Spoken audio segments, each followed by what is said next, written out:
Sinubukan ko pala yung 1 minute plank exercise. Ako si Renz, isang software engineer na work from home. Tara, samahan niyo kami sa araw na to. Let's go! 6:39 AM, nagising na dito si wife. Pakita ko lang yung view ng Manila. Cloudy ngayon. Nagising na din ako dito. It's 7:38 AM. Tapos na magpa-araw nito sila wife and baby Elon. Si wife na muna yung nagbantay dito kay baby. Kinakausap at nilalaro niya. Iuturuan din mag-high five. Nakakagigil kasi siya, lalo kapag hindi umiiyak. Tinimplan ulit ako ni wife ng barley. Kinamin na natin. Inahalo-halo ko pala dito kasi may mga natitira sa ilalim. Sayang kasi yun. Dapat masulit mo siya. Iinom na ako dito ng yogurt. Pampawala ng arthritis. After, iinom na ako ng 2 liters of water. Daily routine natin to. Every morning. Mag-start na pala ako dito sa work ko. Ngayong araw na to, nasa office yung mga ka-team ko. Nagse-celebrate kasi sila ng Women's Day. Kaya meron doon pakain tsaka party. Hindi kasi ako pwede pumunta doon kasi walang kasama sila wife tsaka si baby Elon. Kukunin ko na pala dito yung pinirito ni wife na talong. Nag-crave kasi kami neto kaya nagluto ulit kami. Maganda rin kasi itong pandagdag ng folic acid.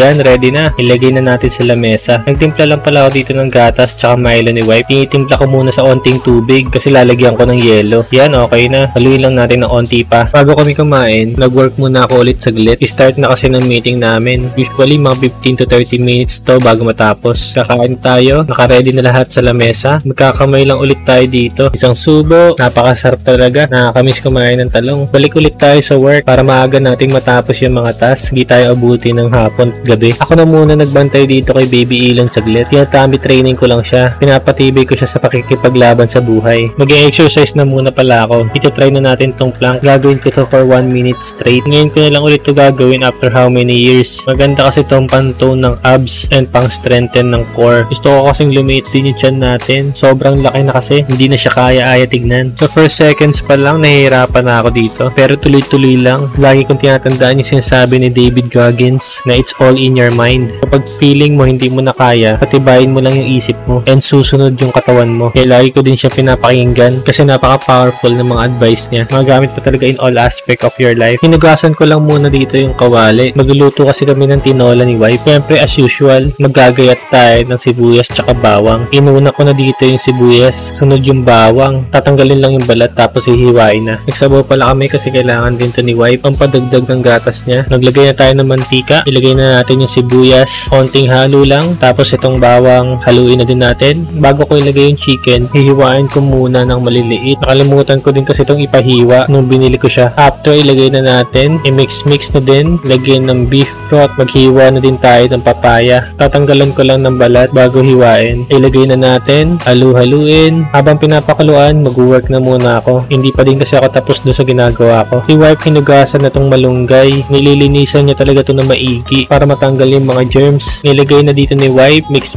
lang. Tapos kakain na tayo neto. Makikita niyo mausok-usok pa. Sobrang init. Titikman na natin. Unang subo pa lang, napakasarap na. Kaso sobrang init pala. Kaya dito hirap na hirap akong umuya. Pero all in all, pasadong pasado. So yun lang. Thank you for watching.